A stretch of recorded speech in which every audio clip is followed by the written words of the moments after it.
Good afternoon. This is Veterans Talk. It ain't nothing but a thing, but it's a thing we want you tuned into every Saturday afternoon. I'm Elsa McGee, your host, and I'm here with my partner in crime and co-host. And Tony, how you doing, bro? I'm doing good. How about you? How are you feeling now? Man, I'm feeling. Listen, I tell you, I just want to shout the fact that the surgery went so well. The only problem I'm having now is the soreness from the surgery.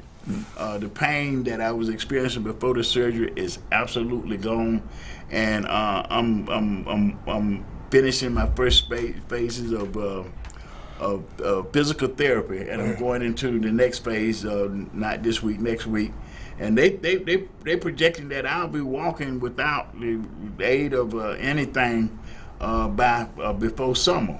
You know, so we are really progressing, but we got so much on the table that I need to get back here with you and get back into the community, doing what we doing. Like today, we got a special young lady that's gonna come on with us. I've been talking to her about some of the things that we don't want to talk about, but being a minister, I have gotten too many calls from funeral homes after the veteran have passed. And the confusion that he leave his loved ones with is not necessary. We got to pre-plan our exit. And this young lady today that's going to come on is going to give us some information and help us inform the community about this issue, because it is an issue. We do pass, and we're not communicating with our families and loved ones about the benefits or anything that we do as veterans, and that's sad because we leave our families in confusion with grief, and we don't want to do that anymore. So we got this young lady, Nicole. Why don't you introduce yourself and your organization, please? Hi everyone. Let me just go ahead and introduce myself. My name is Nicole Hins, and I'm a licensed Veterans Benefits Rep for AO Globe Life Veterans Service Division. So we take care of all of the veterans after they leave active duty, and my job is pretty simple. I educate our veterans what they're entitled to the VA and go over the benefits that they're entitled to through our company. So let me just keep it a little short. About 70 years ago, the Veterans Organization, like the VFW, American Legion, and all of the Veterans Organization nationwide, negotiated with our company, AIL, to take care of the permanent benefits and the funeral expenses for our nation's veterans that I will cover with our veterans, and we can schedule an appointment in virtually, and then I usually go over what you're entitled to the VA, and then go over the benefits that you can get that will cover you now and for the rest of your life, whether it's through that you're going to the national, state, or private cemetery. And so my job is pretty simple. It's just I sit down with each family, go over the benefits, prepare you for the final arrangements to make sure that your family are not left confused or unprepared. Does that make sense? Tony. So now, would you guys want me to just go into like showing what service that we do? Yes, please. Alrighty, so let me just go ahead and share my screen here. If you would allow me to share my screen, and I can share the screen. Well, that's not going. Okay. I'm waiting for the sharing screen to be enabled. So I can share my screen as well.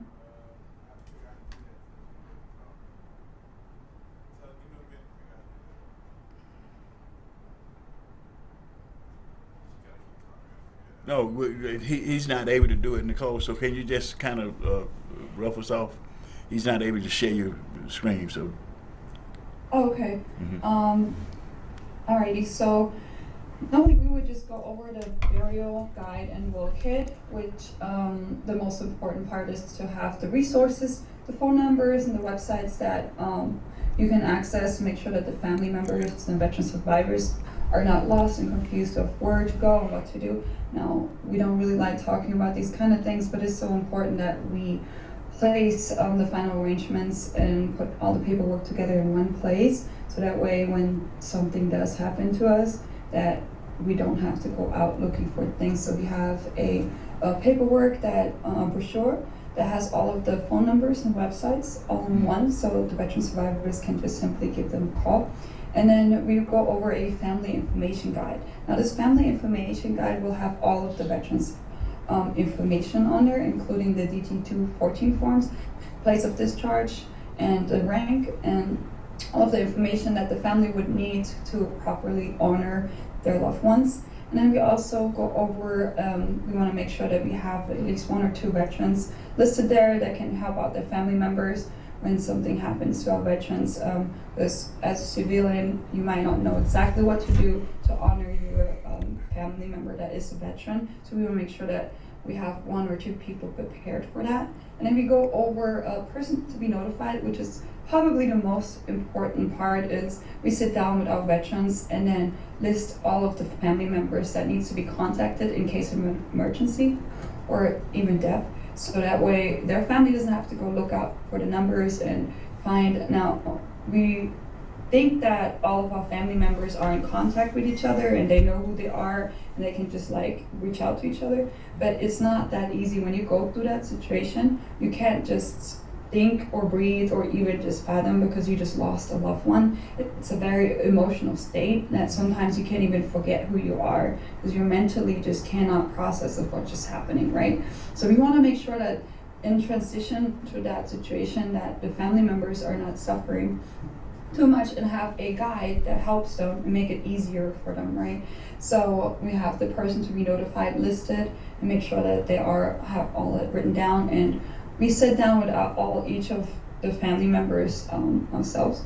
And then next we also go over the TODs. I don't know, a lot of people don't know that the TODs exist. So there's a transfer of death. So basically you go inside of your branch, and I sit down and I remind every veteran to make sure that they do this. Is transfer of death is basically you can go inside of your branch of bank and choose a person that's going to be in charge of your final arrangements. After you pass, that person won't have access to your bank account until you die. So the moment that you die, then they become the person in charge of your banks. A lot of people are not aware of this. And then we go over a last one, testament. So as a veterans, you are eligible to set up your legal will completely at no cost to you. So I'm more than happy to go over that with each veteran and their family and then help them set that up. A lot of veterans don't know that they can do this, so we do provide that at no cost for our veteran.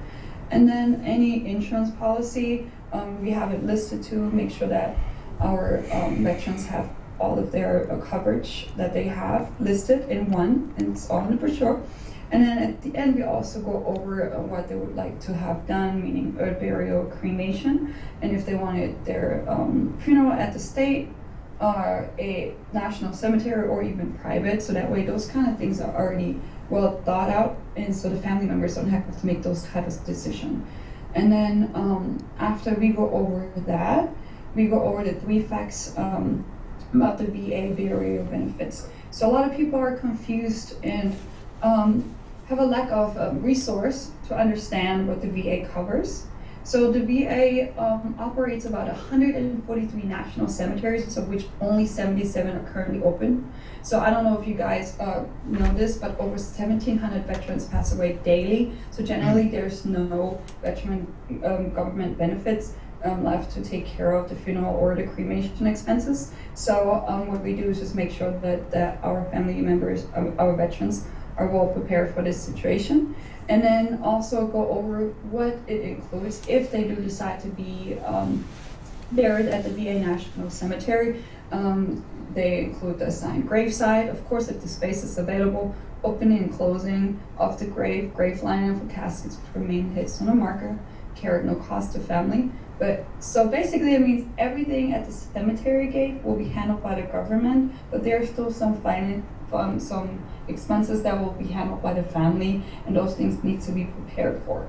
And then at the end, we also explain exactly what the VA covers. So there is some allowance that the VA covers. It's not much. I think right now it's $300 for headstone and marker, and up to $893 for plot and burial allowance. Now, the veterans caskets are not free. A lot of people actually have that misunderstood.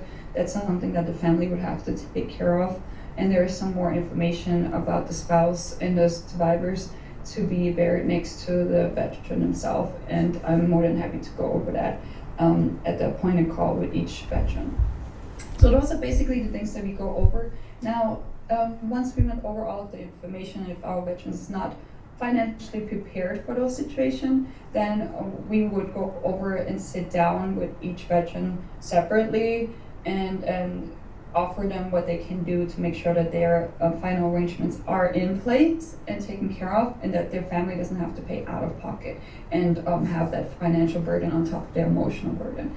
So that's pretty much what we do here, and we try to get to most of our veterans as much as we can. We work directly with the VFW AM Vets of American Legion, and we're endorsed by the national state quartermaster Kim DeShano, and each state has a quartermaster and adjutant that handles these benefits with us directly, and then make sure that we try to get this out to as many veterans as we can. And then with your help and with everyone's help, we try to spread the word for the veterans that are not very much involved with the veterans organization, that they also get to hear about this and know that they have benefits that they're entitled to. So those are basically the things that we do for our veterans. Now, do you guys have any questions for me on that? Yeah, I have a question. First of all, did you say 1,700 veterans die daily in the United States? Yes, 1,700 veterans pass away daily. Oh, really? That's crazy. And I'm in that generation of the fastest dying generation, and the fastest dying generation ever. But you know what? One of the questions I want to ask now, in the process of talking with these veterans, those that are not covered or don't have life insurance, are you in a predicament where you can actually refer them to companies that will insure them? Yes. So we work directly with American Income Life, which is the company that has been chosen to take care of all the veterans. And if you don't have any coverage at the moment and you do have a lack of that, we go over that. Like I would directly go over the qualification with you and see if you would be eligible, and sit down with each veteran personally and offer them what is the best need for them after we go over the need analysis and see if that's the need for them. Yes. Okay, thank you. That's very interesting because, like myself and probably some other veterans, I already have a pre-care program for direct cremation, but it would be helpful to talk to someone as far as my veterans benefits so that I am not double coverage. I'm not paying for a coverage that is going to be offered and paid for by the VA. So what would that situation look like of finding someone to sit down and providing my information and then comparing to what is available through the VA so that everything is worked out smoothly? Yeah. So that's exactly what my job is, to go over a veteran survey, and then we get detailed information, and we don't offer a program unless we know everything that you already have. And then we also advise if what you have is good. So some people have they transferred from the SGLI to the VGLI, but so that's a good coverage, but you have to be mindful of when it expires too. So a lot of veterans don't pay attention to those kind of things. So we want future preparation for it too. So if it expires in 5 years from now, you can get ahead of the game and get something that's permanently versus something that will expire, because you want to make sure that you're covered for the rest of your life. So we sit down with you and actually see what you have and make you understand what you have, and then also offer you what would work in addition to that, not necessarily as a replacement, but also for it to make sense, so that way our veterans understand what they have set up. And we want to make sure that you have something set up for the rest of your life. Does that make sense? That's great, but getting to understand what the differences are. You know, I may have some things that are covered, but I guess when we sit down and go over what I have as compared to what the VA is offered, then I will find out those unique differences that exist between the two programs. That's right. So we have this thing, what's it called, freedom of choice for our veterans. okay. Now, the reason why they call it the freedom of choice is because it's valid at any funeral home in the country, and it pays out immediately. If you can qualify for it, you will receive your own certificate. Now, the way that works is when something were to happen to you, then let me ask you, who's in charge of your final arrangements? Mm-hmm. Right. For me, it's my son. Yes, my son would be. Something happens to you, then your son will take the certificate to any funeral home that he chooses in the country. And when the funeral director looks at him and says, "I'm really sorry for your father's loss," it's going to be the amount of $15,000. Now, how would you like to pay for that today? At this point, then your son would just say, "My father has the freedom of choice, and everything will be taken care of from that point on." Then we handle the final arrangements, expenses directly to the funeral home, and any funds that are not being used for it will be paid out to the beneficiary. So that's a little bit different than what the public companies have, because you have to.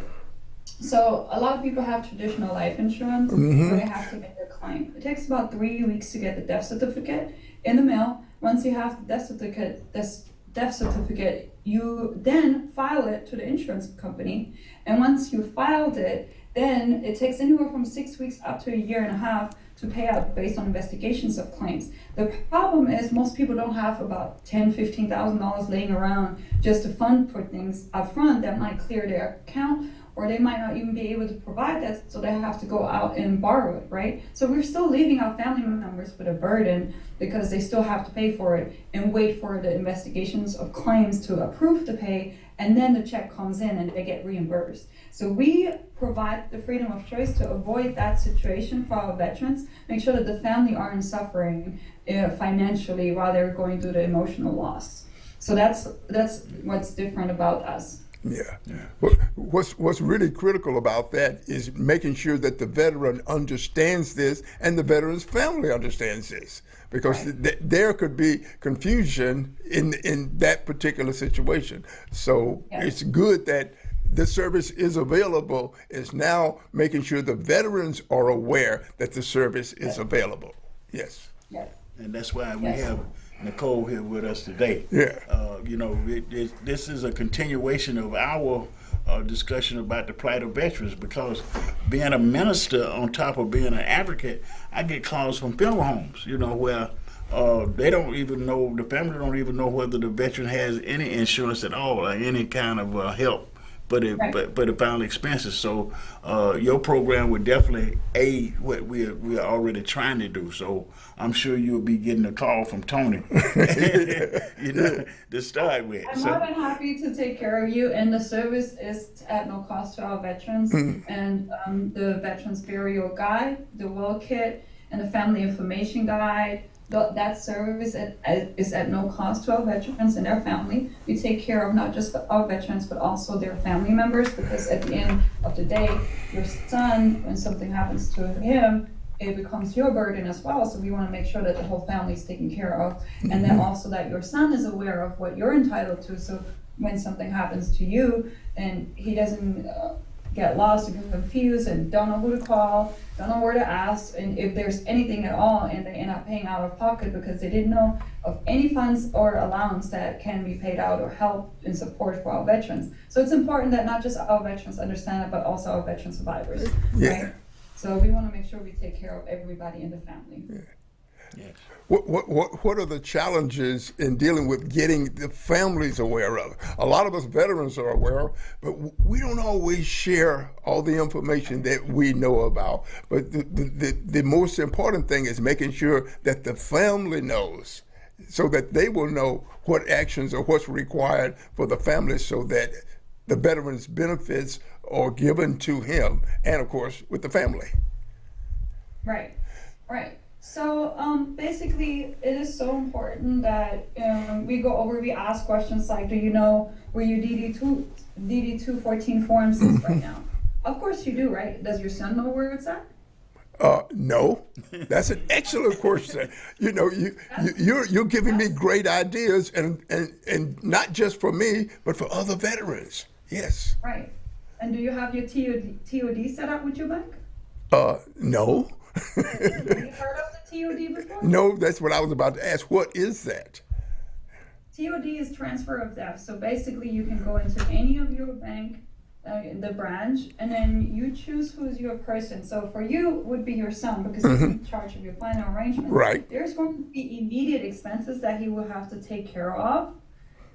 Because that's just life. You have to pay the car note before the car gets towed and figure out what you're going to do with the car. And pay the rent or the mortgage for a month before they can even think about getting rid of your stuff or moving your furniture or paying the mortgage, making sure that the house doesn't get behind with the payments and any extra fees come in. Have to worry about all those immediate things that we don't think about. It's not just the barrier that you have to worry about. If you're lucky, then it's just a barrier. There's no medical expenses on top of all of these expenses that you don't think about. Now, if you don't have a TOD set up, then your son would have to go to a court and hire a lawyer and spend about $3,000. That's the cheapest, $3,000 just to access your bank. $3,000 just to access your bank. And if there's no fund in your bank, then he just spends money on things to find out that there's no funds in your bank.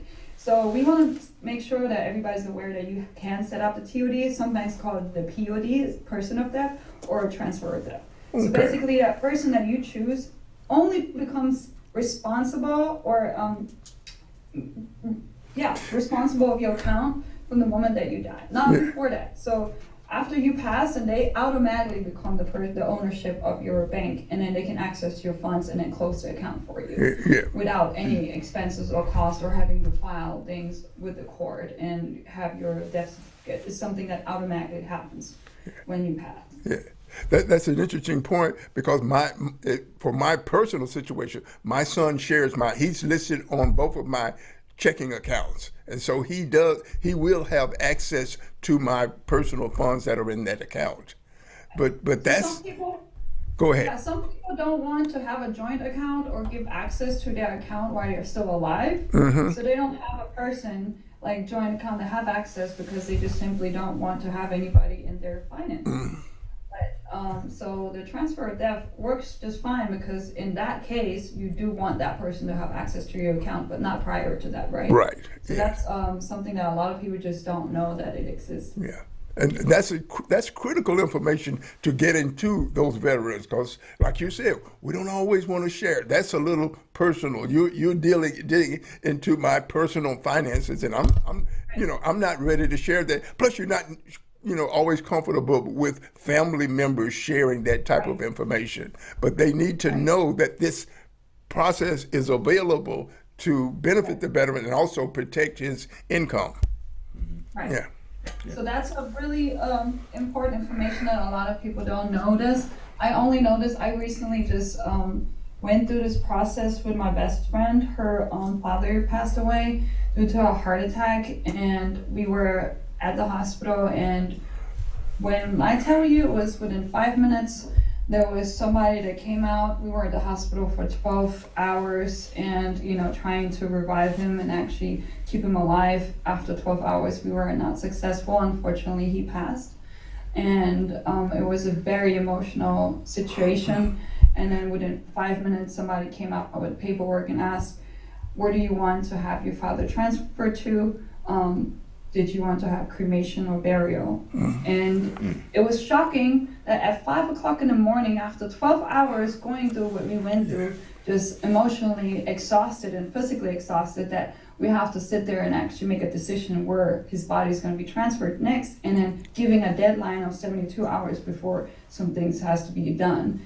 And so when we said okay, can we wait until the morning to make this decision? And they literally just okay, well, we have 4 or 5 hours before we have to know where his body is going to get transferred to or picked up from. And it was very shocking to me that that's how that process works, But it also gave me such an importance of what I do in my job and in creating the awareness of guys, this is so important to have these things lined up ahead of time, because when you go through those emotional situations, like you cannot even think. The last thing you want to do is make a decision what's going to happen next, because you can't even breathe or like fathom that this just happened. You know, you have to like really just like, this is not real, right? This just happened, like he just passed. And you have to like figure out how to even just stand straight. And having that paperwork already ready and being able to just hand it over, not having to think about anything because it's already prearranged and all the information is already on that guide, that will solve a lot of problems. It has the insurance on it, health and life, so that way we can see what he has covered, and it has person to be notified, so all the people that need to be notified and part of the funeral. So there is not a lot of thinking that you have to do, who to call and who should be, you know, notified that he just passed. You have 1 week of time after the body passed to really do a funeral, maybe even less if you want an open casket burial. A body will resolve, and so you won't be able to have like a whole month to make those arrangements and plan the funeral. You have to really think quickly and act quickly. And if you can't do it, then you have to have a family member that can be there for you and walk you through that situation. You So know, this that family information guide seems like, you know, it's good to have, but people don't understand it until they are in that moment.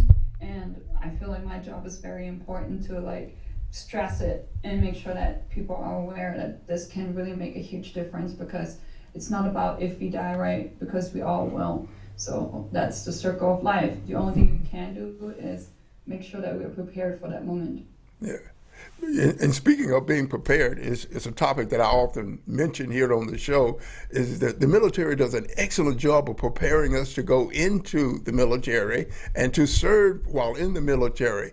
But once we're discharged, this kind of information is critical for us to know. And so it is extremely important that the military puts as much effort in informing us of these type benefits when we are discharged, because at that point we are now mentally and able to make those decisions calmly without having to rush or doing it, as you just described, in a stressful moment.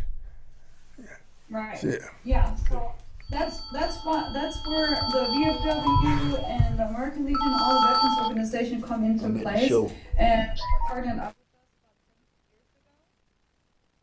all our veterans afterwards, because we realize that there is a lack of right now. knowledge.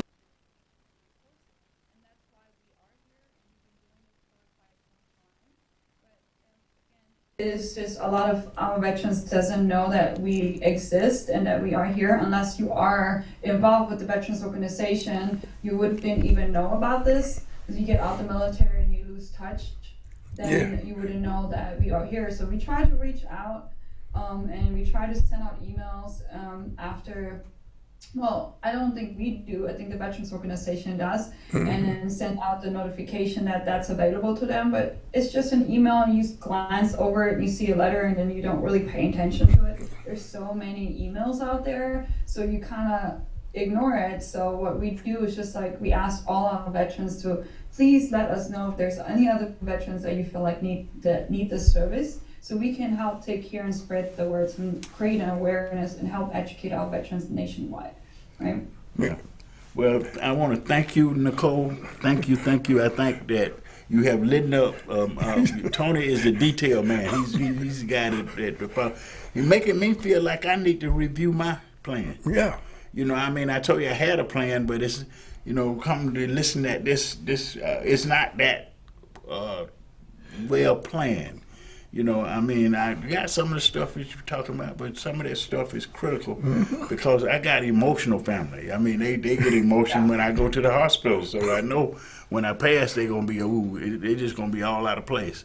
So we will be contacting you. Yeah. Want to get some brochures. We're having a town hall meeting next month.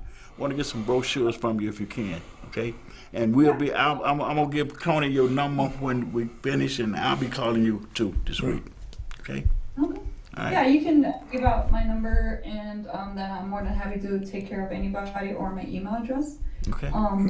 If you guys want me to just say my number out, so anybody. Yes, please give your number, please.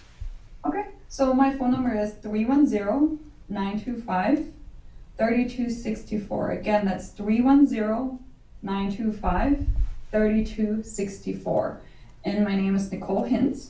You guys can give me a call, leave me a message, or shoot me a text, and then I'll try my best to get to everyone. If I'm not answering the phone, it's probably because I'm in a sit with other veterans and their family. But I'll return every call that I get and every text message that I receive. Okay? Okay. One other point. What about the availability of live streaming once we get a group of veterans together? If we could get, 4 to 5 veterans together so that we can go over these things, and I think that would really be helpful, Yeah. Okay. I'm more than happy to schedule something else with where I can actually share my screen Okay. and then show you what we do as far as the service. I was hoping to do that today, but I can schedule something like that with you guys, and then they can see it. But again, every veteran has a separate situation, Yep. so I can show the benefits, but not until it's personally yours. It doesn't really help them understand their situation. Right. Because at the end of the day, I'm the licensed professional, and I can explain you. I'm licensed in 35 different states, so I cover most of America. And we have staff that will cover the rest if that's within a state that I'm not covering. And we sit down and personally explain you what you have and what you need. So doing something like that where we have multiple veterans, they can sit in and see what that would be, and if they want to personally speak with me so I can look at their situation, explain them, they can. More than happy to do an overall general presentation so you can see what they are, and then if that's something that we want to set up, we can do that in the near future. Yeah, that would be excellent because honestly, I had no idea this service was available. So it is going to cause me to review my plans to see if if I'm getting all the benefits that are available to me. Thank you. Thank you. Oh, great, of course. All right. You're welcome. All right, thank you. Thank you so much for coming on today. We're here every Saturday, so if you want to tune in and see what we're talking about, because we are kind of off the cuff. We are over in terms of conversation. We are building a memorial here in Atlanta, Georgia, for the young men that were killed in the Vietnam War. So we're kind of excited about that right now, and we're moving toward having the memorial. Actually, they're starting the RFP sometime next month. They find the construction vendor that's going to do the project. So we'll be talking to a lot of veterans over the next few months. And we would definitely be giving them, sharing this information, because that's what we do.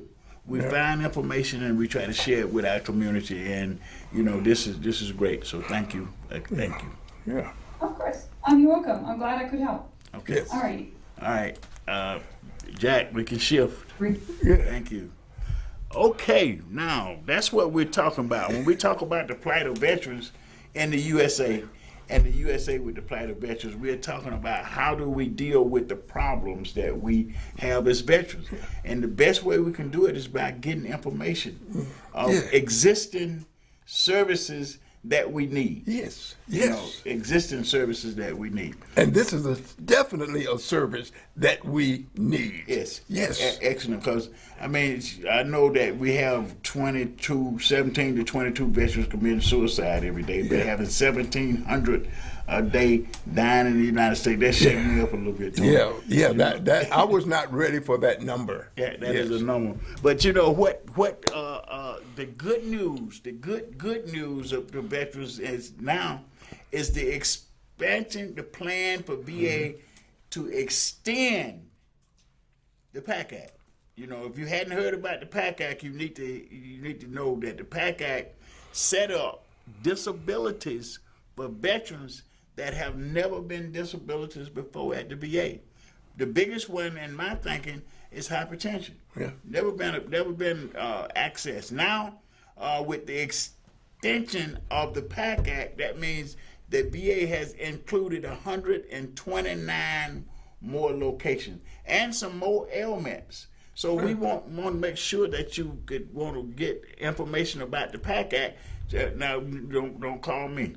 No, I'm joking. You can call me. But honestly, to get it out of the horse's mouth, go right to the VA. They got a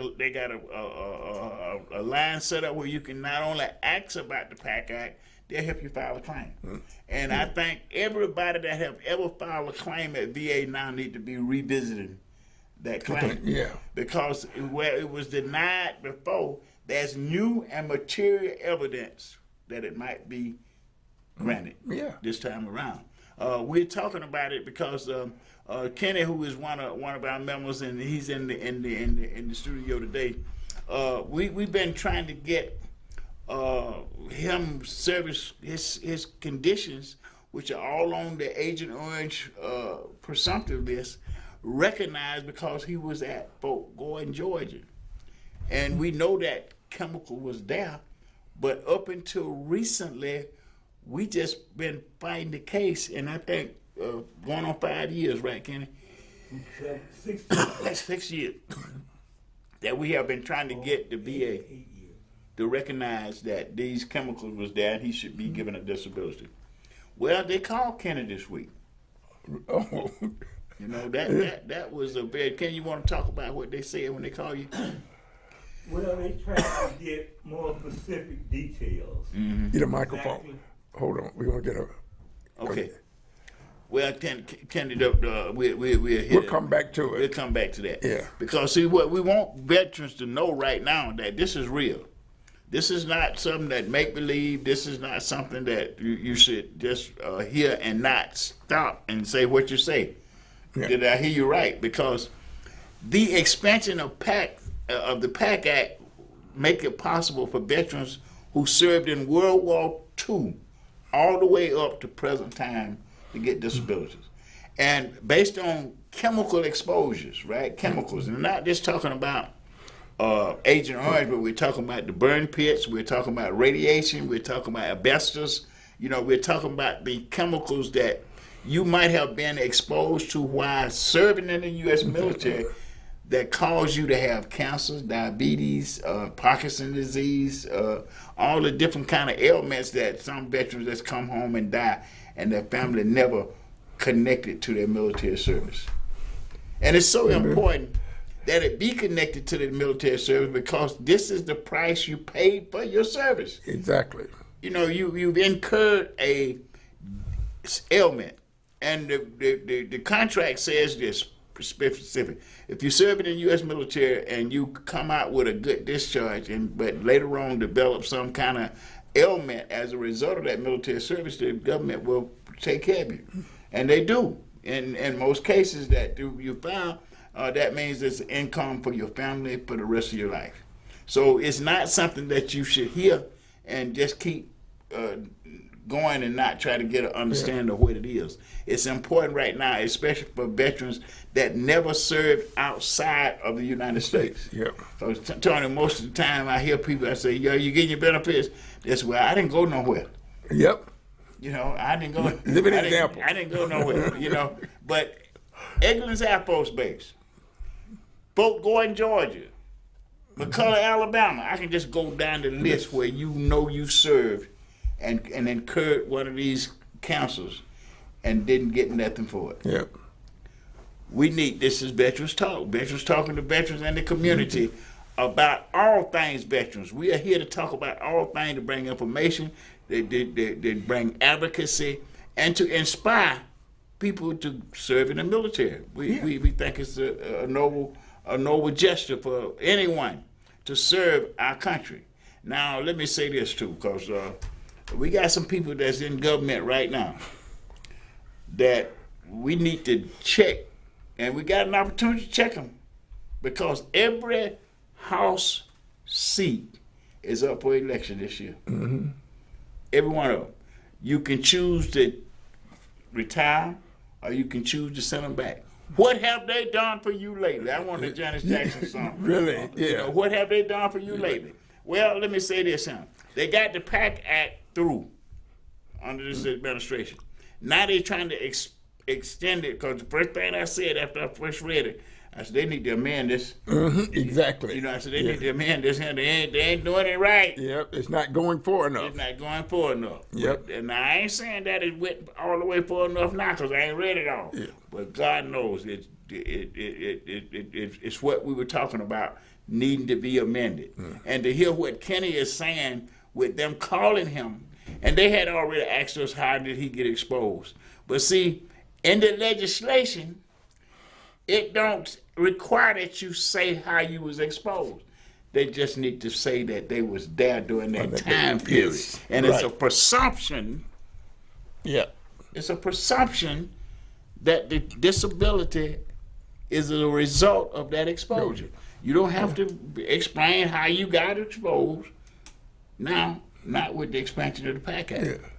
See, so they coming out playing games again, but we know that they got to grant the benefits now. You know, only thing that could deter a person from getting the benefits is that they weren't there during this time period that they have set out in the law. So we want you to, you know, revisit your disability claims. You know, Georgia Department of Veteran Services is there for you, right? They're there for you, but Vietnam Veterans of America is also here for you. And I'm sure the American Legion, AMVEX, and all the rest of the Veteran Service Organization are as excited as we are about the expansion of the PAC Act. Now they won't come to the show and talk about it, but they should be excited about it, because I have heard too many times people going serving in the U.S. military, and shortly after being discharged, they die of some kind of cancer. Yeah. You know, dying young of some kind of cancer, and they never connected it to their military service. Yeah. Yeah. You need to revisit your claims. Every claim that you have filed need to be revisited. And when I say revisited, they're going to say it's been closed, but up under new and material evidence or a clear and unmistakable error, they got to reopen that claim and grant your benefits. So I'm going to say just Kenny, they can call all they want to, but they got to do better, more than call now. They got to do more than call now, but it's good to know that they know they got to do something. Because we had already told them how you was exposed. You know, what the law says, though, it don't say you have to tell them how you was exposed. You got to tell them you was at that location. Yes. And if you was at that location, it is a presumption that you was exposed. So we need to tell those folks, we got a lot of folks in the VA like to try to amend the law when they done got the law. I don't know what that is, but they're going to have to follow the law, because we appeal till we win. Yeah. You know, every time they come back with a unjustifiable, illegal denial, we go right back in there with the evidence that they need to watch, they need to attend to. And we're going to make sure that veterans in Fulton County get this information, because what we're going to do, we're going to be meeting with the Veteran Empowerment Commission, next week? Within the next 2 weeks, I believe. Within the next 2 weeks. And we're going to push getting the expansion of the PAC Act on Fulton County website. Right. To make sure that everybody in Fulton County know that they need to revisit their claims. You know, we'll put it on Fulton County website, because that's part of what we can do. Yeah. To get the word out in the community that this PAC Act is more than just a conversation. It's something that they should have a conversation about, but revisit your claim no matter who said it's over. It's not over, especially if you served at Fort Gordon, Georgia. I was there too. You know, I mean, a lot of Georgia veterans went. I'm gonna tell you what. I went to Fort Benning first for basic training. Then I went to Fort Gordon for advanced infantry training. Then went back to Fort Benning for jumping school. So I didn't leave Georgia until I was ready to go to Vietnam. They got me prepared to go to Vietnam from Georgia. So, but the reality is that I actually was in Vietnam. So when I filed for my heart condition, there was no question asked. It was assumed that it was Agent Orange. Yeah. You know, and everybody that got diabetes or cancer, we found it's automatic. That's what done happened to the expansion of the PAC Act. These guys don't have to try to show how they was exposed no more. They got to be able to show that they was at this location during the time period. That's like the Capital Jones people going to. And they just making a mess out of that because the lawyers getting 40% of a claim that the VA should be putting in themselves. Yeah. See, a lot of people don't know that the VA should be putting that claim in itself rather than prostituting it out to lawyers. Yeah. They're taking 40% from these veterans that have suffered. That's not right. I'm going to keep saying that too because I need them to revisit that. You know, they shouldn't be taking that much of their veterans' back pay. Yeah. Because that back pay sometimes help veterans come out of the holes that their disability don't work them in. Yeah, you're right. Yeah, You you don't think about it from that point of view, but you having struggle and having financial challenges. You know, you're dealing with it when the funds were owed you that would have kept you from going into debt. And so now here's an opportunity to pay you. So that you can at least come partially out of debt, if not completely. If not complete. Yes. And I'm going to tell you something. Exercising all of your VA benefits, all of them. I'm going to tell you what. I was 75 years old when I started buying a house up under the VA. Now, I done bought houses before, but not under the VA loan. I bought a house last year under the VA loan. I think they lowballed me when I went into the house. But this year, the VA come back and say, we're going to lower you, not only lower your interest rate, we're going to fix it where you can take out some of that equity and pay off your bills if you want to. Yes. I was shocked. Yep. I mean, literally shocked. I said, wait a minute, now they're going to help me pay off all of my bills. Yes. And that should have been, of course, a part of the original bill, but then, of course, they probably were not aware.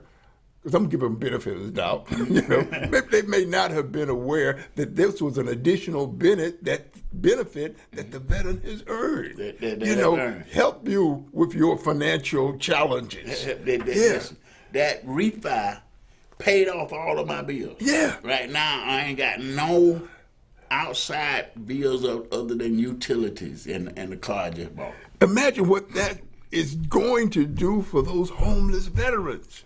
Listen. I'm so glad you said that because we about to go into another cycle, Tony. Yeah. And I decided that I've been contemplating not filing for a grant, but I noticed in the money that was being granted, right? There was 15 vendors that got money this year. I think I sent that stuff over to you guys. 15 vendors, right? 11 of those vendors was talking about homelessness and housing. But I ain't seen no population of homelessness go down around me. I don't know what these people did with that money, or did they take the money but didn't increase the number of veterans that they are providing housing for? I don't know. They had 4 vendors that talked about mental health, right? And we didn't get to see but one of those vendors' productions. Yeah. We don't know what the others doing. But we did do something that I think that shook up the industry. We made them all come before the commission and tell us what they did. We ain't got no proof that they did it because we ain't had no monitor there at the site that they say that they're doing. But they know now. Yes. That they got a watchman on the job with this Veterans Empowerment Commission. Yeah. We're actually now starting to exercise the power that is a part of our commission. It's checks and balances. If these people are receiving these funds, then explain how you are spending these funds, and are you spending them in areas where the veterans will benefit. And when they came back and a lot of them told us what we were doing, we were doubtful as to how veterans will benefit from those. Because they didn't give us the time, date, and place where they was actually taking in new veterans. Yes. See, that bothered me because the homeless population went up in Fulton County over the last year. It did not go down. Now, the city of Atlanta has stepped in to do some things about homelessness that some of those veterans going to benefit from. Yep. So that we need to be able to pull all the resources together in Fulton County. All of the resources together in Fulton County and make sure by the end of 2025 there is no such thing as homelessness among veterans or citizens in this county. There's too much money, Tony. Yes. Too many resources being allocated by the government, tax dollars, for us to still go downtown, right around the corner from the governor's mansion and City Hall. They got homeless tents. Yes. This is my hometown. I don't want to see that kind of inhumanity going on, and we're in the predicament where we can usher that forward, because we've been in meetings where one time the city of Atlanta said they had 10 million. Then this new mayor said he got 25 million for the home. Well, we see what he's doing with it too. Yeah. He's putting that money to work, and we can see it. He's coming up saying, okay, this is for the homeless, whack, and they're moving in. Exactly. Unlike the governor, the state of Georgia had millions of dollars available. But did we, and like you said several times, if he walked across the street, he saw the veterans on the sidewalk. On the sidewalk. And having those funds available for the state to spend and not spending them to benefit veterans. Well, it's not just veterans, but it's citizens. Citizens. You know, he's the governor of the state, and you've got in your major city homeless people across the street from the state capitol. And so he has to drive by that every day. Every day. And it's not then come Tony brag about a surplus in the budget. Yes. How you gonna brag about a surplus in the budget when you got your citizens homeless? Yes. We need a governor that got a heart for the people. Yep. You know, I'm so glad that we have elections and opportunities to change our politicians. You know, I know that we done got a spirit raised up in this country of what they call election deniers, people that decided that they're going to take over the government by deception and Russian money. I'm going to just say it like it is. Yeah. You know, they getting too much money from Russia to lose anything. Matter of fact, Donald Trump Jr., I'm going to say this right here, and anybody can put it up, said on TV that they don't need nobody in this country to give them no money. They get all the money they need from Russia. Yeah. I hope he got enough to get enough to pay off them suits, pay off some of them criminal charges that he going to get. Because, see, they're under the impression that they can stall and they know they're not gonna win the election. What they're hoping is that they can organize enough discontent to have another violent attempt to take over. Yeah.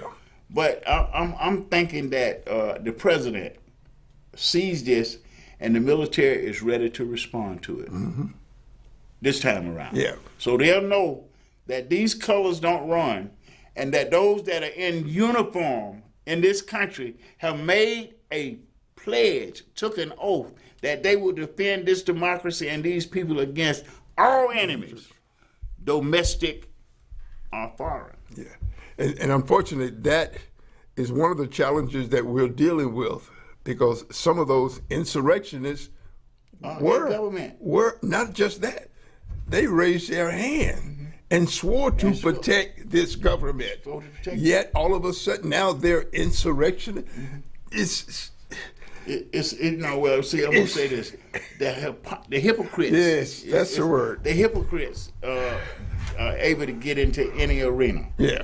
You know, I'm just glad I hadn't had to fight and serve with none of these suckers. You know, for real. Yeah. I mean, anybody that will align themselves with somebody that called veterans suckers. Yeah. Yes. You know, they need to. They wasn't really in the military. Yeah. They didn't serve in the military that we served in. Yeah. Where we became one people. Yeah. You know, they came in like a lot of people got into law enforcement because they want to be able to power over people of color. Mm-hmm. Yeah. Keep them in what they said. Stay in your place. Our place is America. Yeah. Every country on planet Earth has a community in America today. That should tell us something. That this is the great melting pot. This is where all of God's people come together, and their words say, "What a time! Yeah. What a time!" Because we're able to get along. We're able to live together, serve together for a more perfect union. And that's what we're gonna do. We're not gonna be caught up in the media hype that Donald Trump gonna win the election. Not only is I'm gonna give y'all a prediction. Not only is Donald Trump gonna lose the election, he's gonna lose it bad, and the Democrats gonna take over both the House and the Senate. I'm talking about to the degree that they're gonna be able to pass all the laws that they need to pass to correct some of this mess that these insurrectionists done brought to the table. You know, they say it all the time. Ever since Donald Trump, number 45, ran for office, they've lost.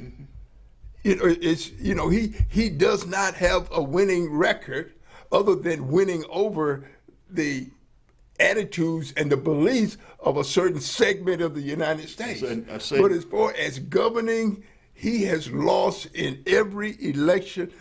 Not only did he lose, but the people he supported were losers. Losers. Yes. And that should tell them that the vast majority of Americans ain't down with their mess. Yes. And they're going to show them in 2024 in a way that it's going to be such a large defeat that they ain't going to be able to do nothing but whine. Because if they come out with the violence, the U.S. military will meet them where they at. Yes. With the mess that they're trying to disturb in this country.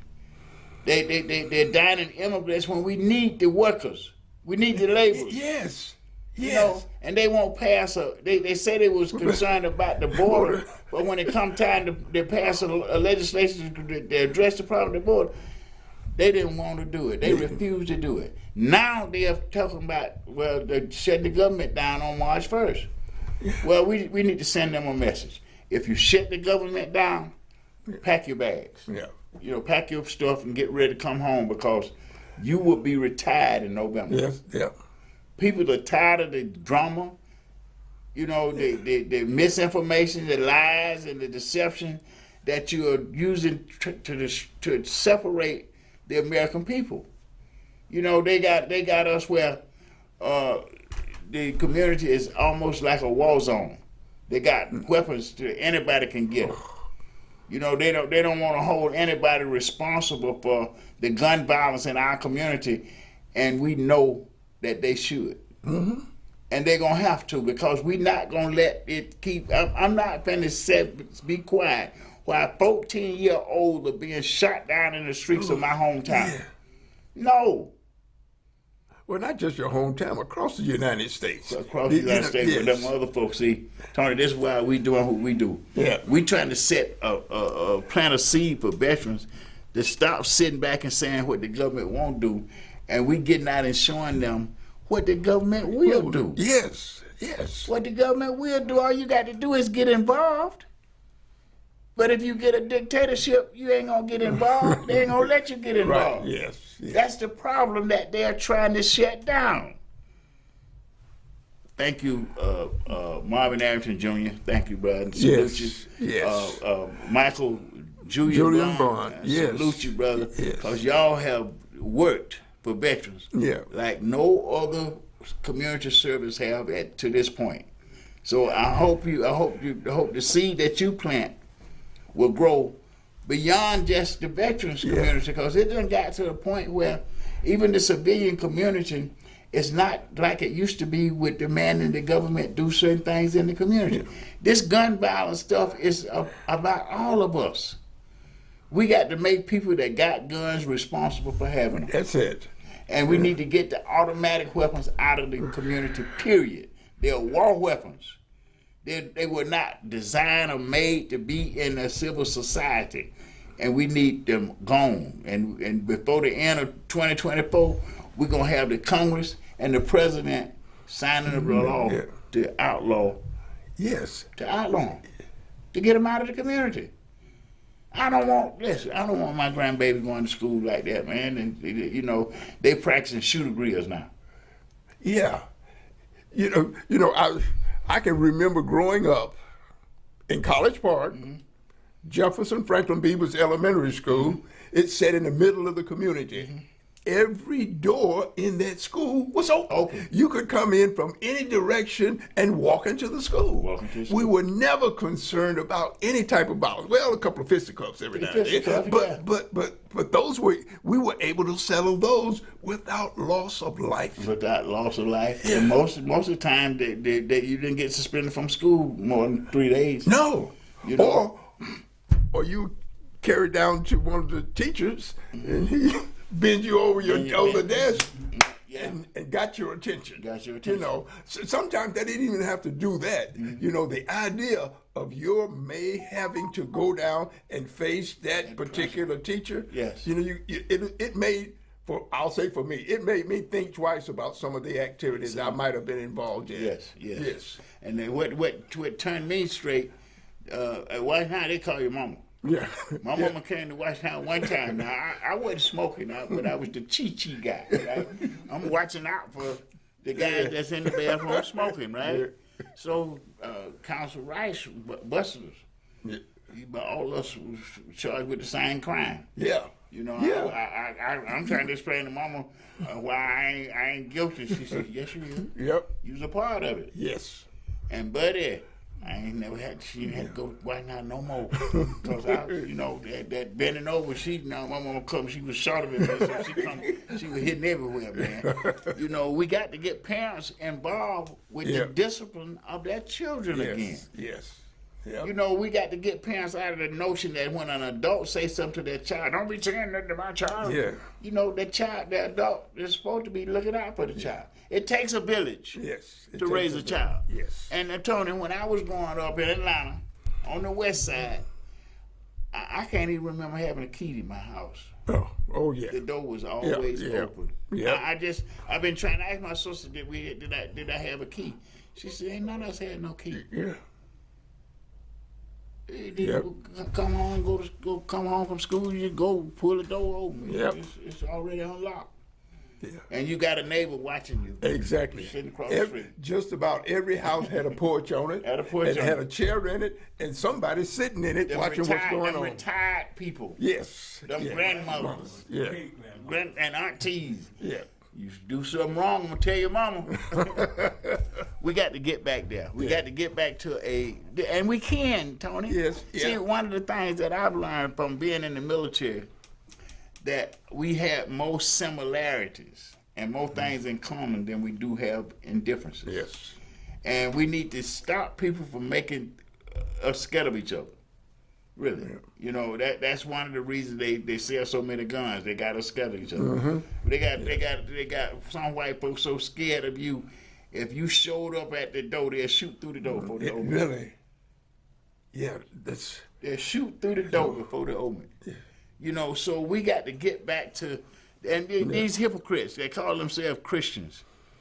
We need to watch them. Yes. You know, talking about they Christians. They can't be no Christians when the word tell you not to follow a bad leader. Mm-hmm. You know. Yes. And they're definitely following a bad leader. They're following a bad leader. Yeah. They're following people that talk bad about people, lie about people, lie about everything. Really, yeah. You don't talk about this man lie about everything. We got to get back to the basic foundations of this country. Yeah. Now, a lot of people say it wasn't racist. It was racist because we was considered not the whole people when the country started. But the writers of the Constitution wrote so many constitutions that allowed it to be amended. You could grow the Constitution with the growth of knowledge and understanding. So we were able to come out of those periods where only white men voted. Yeah. Only white men. You're right. Yeah. Only white man voted. Yeah. The white woman didn't even vote. Yes. We done got out of that, and then here you come, got some poor ignorant person talking about we're gonna make America great again by taking it back to those days. Yes. It wasn't great when they were doing that. If it had been great, it would have been continued. Yes. You know what they need to look at. It was great that we overcame that, and that gave us the capacity to overcome everything. Differences that don't cause the quality of life and the community for everybody. We got enough. Yeah. We got enough in this country for everybody to have a quality of life where they can make income that they can feed their family, pay the bills, and have some recreation income. You know, it's bad when you got a billionaires that don't want to pay their workers a livable wage. You know, that's something that got to be changed. Yeah. We have got to reach a point where we allow the workers to make enough money to live a quality of life in their homes, and that they can have homes. We got billionaires that got 7 or 8 homes, 7 or 8 mansions, but they don't want to pay their workers enough to pay rent. We got to have some morality in that, and the Christians that they talking about, they're Christians, ain't bringing it. They bringing the confusion and the chaos, which is what happens when you're a hypocrite. You're gonna stir up chaos. You know, I mean, one of the things that I learned about the church hurt is the worst thing for Christianity. Yeah. And that's what has caused so many churches in our community to diminish their influence over the population of the community. The people in the community have lost respect for the church. I don't want to keep. I better stop with you, man. Yeah. I better stop before I get in trouble, Tony. You know, you let me run my mouth too much. You're supposed to check me now. You know, but this is Veterans Talking. So Tony, let you close it out, man. And so we want you to show up here every Saturday from 4 to 5, where we talk about issues dealing with veterans, and veterans talking to veterans about dealing with issues dealing with veterans. So next week, 4 o'clock, see you here. Thank you. And yes.